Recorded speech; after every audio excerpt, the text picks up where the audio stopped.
تو نبوت کے اعلان کے 11ویں سال جب حج کا سیزن آیا تو ایسے موقع پر لوگ بہت زیادہ جمع ہوتے، تو مکے میں میلے بھی لگتے تھے، ذوالمجاز، مجنہ، عکاس، یہ وہاں کے میلوں کے نام تھے۔ تو سرکار پاک صلی اللہ علیہ وسلم وہاں لوگ جو جمع ہوتے تھے بازاروں میں، میلے میں جا کر جو ہے قرآن ان کو سناتے تھے۔ تو حضور کا چچا ابو لہب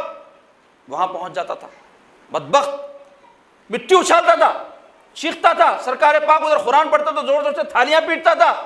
اور لوگوں سے کہتا تھا، اے لوگو ان کی بات ہرگز مت سنو، یہ میرا بھتیجا ہے، میں جانتا ہوں اس کے بارے میں، یہ معاذ اللہ مجنون ہو گیا، استغفر اللہ، العیاذ باللہ، ایسا کہتا تھا سرکار۔ قربان جاؤ میرے آقا کہ کیا کیا تکلیفیں سرکار برداشت فرمائیں، کیا کیا باتیں لوگوں کی سرکار برداشت فرمائیں، لیکن دین حق کو غالب ہونا تھا، دین حق غالب ہوا اور انشاءاللہ آگے بھی غالب ہو کر رہے گا،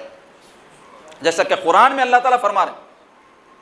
هو الذي ارسل رسوله بالهدى ودين الحق ليظهره على الدين كله وكفى بالله شهيدا۔ وہی ہے اللہ کی ذات، هو الذي ارسل رسوله بالهدى، جس نے بھیجا اپنے رسول کو ہدایت دے کر،